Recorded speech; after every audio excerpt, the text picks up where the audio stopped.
Hello, everyone. This is Joe, the 50-something Dasher, coming to you from the Meyer parking lot here on a dreary, miserable, nasty, rainy day. But hey, we're going to stick it out here through these bad elements to record the part one of this series. This is a three-part series on DoorDash shop and pay orders. So I'm not going to go through like a full tutorial with everything you need to know. This is just going to be some what I feel are kind of like the main points to kind of keep in mind, and some different strategies and different things that I do and things to keep in mind. So whether you're new to delivery driving and not sure if you want to do shop and pays or not, or if you're an experienced DoorDash veteran, you've been doing shop and pays for a long time, maybe there might be one or two things that I mentioned in this series, possibly you hadn't thought about and could possibly be helpful to you. So part one here, this is going to be things to keep in mind, like before we even get started on a shopping order. So typically, like if you're a driver and you haven't done shopping orders yet, you're not sure whether or not you want to sign up, you're a little hesitant or whatever. What I will say is that typically these are higher paying orders than your regular food delivery orders. So you know most of the DoorDash orders, as we all know, are the food orders, and a lot of them are from the fast food restaurants, and we all know the story about the pay on these types of orders. You can get some pretty decent offers, but the vast majority of these types of orders are lower paying, and you have to do quite a few of them to make your money, obviously. On the other end of the spectrum, you've got your catering orders, and that those are at the top, and those are the most desirable orders, and that's what people want to see the most. The problem with that, and I'm on the catering program myself, but the problem with that is sometimes catering orders can be few and far between. And there's a lot of dashers out there that probably live in markets that they're probably just not going to see any catering orders at all, because it's a smaller market and they're just not going to see those kinds of orders. So, what you have in between those two ends of the spectrum are the shopping orders, where you can expect to find, especially like at your larger super centers like Meijer here and your bigger chain grocery stores. You can expect to find orders paying somewhere around that $12 to $25 an hour, or $25 per order on the average. And these are orders that you can typically knock out in anywhere from a lot of times a half hour to an hour on average. And so, how I like to look at this, and it just depends on the person. Some people just don't want to mess with shopping orders, and that's fine. But the thing to keep in mind is, I think for me personally, if you take just like a 1 hour time block, if I can do one shopping order and make $25 and it takes me an hour to do that, well, I think I'd rather just spend that hour only having to do one order than, let's say I do, I don't know, let's say I do four different $6 orders from the restaurants, and I'm having to go to four different restaurants, four different customers. Yeah, you're not shopping any items, you're just picking up food. But still, I only had to do one order instead of four in that hour's time. So and then you're tied up in that hour. And this is another thing too. You don't have to see as many offers come across your phone because you're tied up in one order for that hour. So whereas the $4 $6 orders, maybe you might have had to gone through 8 or 9 different offers on your phone to get those four good ones. So I like I said, everybody's different, but I think shopping orders are the way to go. Now, unless you're somebody that, let's say you just don't like shopping in stores. A lot of times you have a hard time navigating around through a store and always having problems finding what you need and get frustrated shopping and all that type of thing. If that's you, then of course I would not recommend doing the shopping orders. But otherwise, for anybody else, I would recommend it. Keep in mind also, if you can't find an item, you can't find an item, and you only have to spend a certain amount of time on looking for these items and trying to get a substitution if you can't find it. Only a certain amount of time has to be spent, and then you just move on without getting. You don't have to. It's not like you have to be in that store for 45 minutes roaming around trying to find one thing. No, if you spend a couple minutes to find it, you can't find it, can't get a substitution from the customer, you just move on. It's as simple as that. And I'll talk more about that later in the series.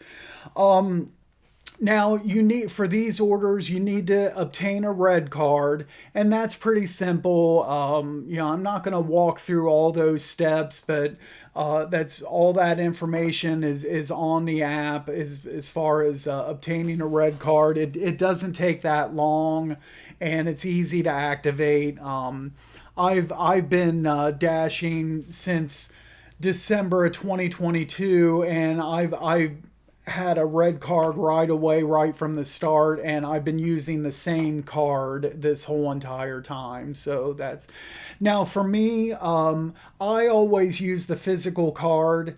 You can input the information and use your phone to pay, like stores that accept Apple Pay. Me personally, I'm just kind of hesitant about doing something like that because I worry that what if I just like accidentally click on in my Apple Wallet one of my own accounts and accidentally pay on that. So I just don't want to chance that, and I don't like the idea of paying off of my phone. So I always use the physical card. That's just, like I said, that's just my preference. Time needs to be factored in. Of course, your shopping time needs to be factored into these orders. Now, keep in mind also that a lot of people may say that, oh, well, I don't want to do shopping orders because you have to be in the store and that takes time to go through and shop the items. Well, remember here, people, there's how many times do you go to some of these restaurants for the food orders and you have to stand there and wait 6 minutes, 8 minutes. Sometimes you have to wait 10 minutes before you can drop an order penalty free. Well, I tell you what, a lot of the shopping orders that I have, that I get, I'll do in less than 10 minutes. Anything that's like below, let's say below 12 or 15 items, there's a lot of those. The vast majority of those I can shop in like under 10 minutes. So that almost equals the amount of time that you're spending at these restaurants. And the pay is more. So, like I said, in most cases, I'd rather have shopping orders than the food orders. Now, the average that you kind of want to have is approximately like 1 minute per item. So when you go to the store and start shopping, as soon as you click that start shopping button, then the time starts ticking and you're being timed on how long it takes for you to shop these orders. And typically where you want to be is about like 1 minute per item, and that's very achievable. I'm usually in that range or less. A lot of orders, you especially like these orders where you have a lot of things like close together. A customer has a couple things of cheese, some eggs, milk, stuff along that cold wall. Well, you can get like 6 or 7 items in only like 2 or 3 minutes time in that area because they're all close together. Now, the DoorDash rates the drivers on these on their performance, the shopping time, and also the fill rate, which is the percentage of items that you find in the store versus how many items needed to be substituted. So, for instance, let's say this week I've shopped for 100 items at the store, and I found, and this was over like 3 or 4 different orders, and I found 99 of the items no problem, but one had to be substituted. Well, then that means I have a 99% fill rate. Now, within my first 6 months or so of dashing, I would get weekly emails with my statistics, and it would have my average shopping times and shopping time per item and my fill rate and all these stats. Like I said, they'd send it to me every week, and then they got away from that. So I honestly, I'd have to look it up. I can't remember the last email that I received where they showed me my shopping statistics. But before that last email, so this was probably, I don't know, maybe about 4 to 5 months or so into my dashing. I got an email saying that I was going to be prioritized for shopping orders, and that if I wanted to, I could opt out of being prioritized, but I didn't do that. I wanted that priority. And so ever since I've been, I think because of my numbers, I had the good shopping times and the good fill rate and everything. Like for instance, and when you shop these orders, they give you a recommended shopping time. So, and a lot of times, let's say orders that are supposed to take about 30 minutes to shop, I'll have it shopped in say 15 to 18 minutes on average. A lot of times I'll shop these orders in less than half of the recommended time. And so that's another thing. You want to get into the stores, you want to go to the go get the items, not like mess around. So if you want to be prioritized, get in there, get the items, as quickly and efficiently as you can throughout that store and get checked out. You don't want to, if you make the mistake of going in there and say, oh, well, I got a half hour to do this, so let me just kind of mosey around and take my time. And yeah, they're giving me a half hour here. No, because see, if you don't have, at least I can't prove this, but if you don't have like the good numbers, then you're not going to be prioritized for more shopping orders. So because I mean it's just kind of like common sense. So if me and another driver is sitting in this parking lot right now waiting for an order, and I have really good numbers on, I usually shop my orders in half the time, and let's say a 95% fill rate, and Bob over here has he usually uses up that whole time to shop orders and like a 60% fill rate. Well, what the DoorDash algorithm, who are they going to give the order to? You know, so I would recommend not messing around and then and if you do get prioritized for shopping orders, definitely take advantage of that. I also wanted to address a concern some of you might have with shopping orders. You kind of worry about, well, what if I get a shopping order that has a really high item count? And so I don't like the idea of these shopping orders because I might get a lot of offers that has these really high item counts, and I don't want to be stuck in a store for, over an hour to have to shop something like that. Well, here's what I'll say about the orders with the higher item counts.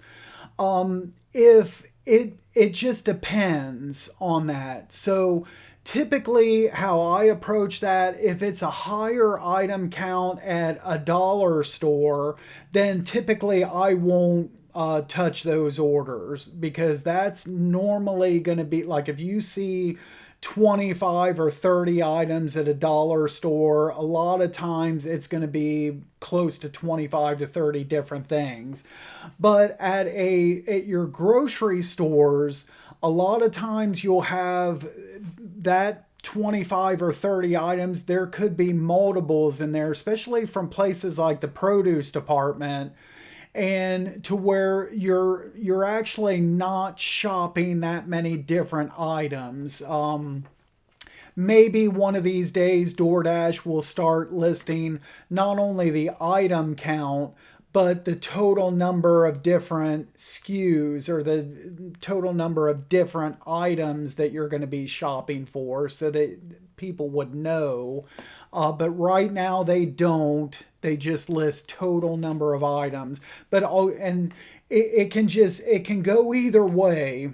So I'll give you a couple examples here of orders that I've done in the past. And I'll throw a link in the description to this video. I had one time a $20 Meyer order that was 80 items.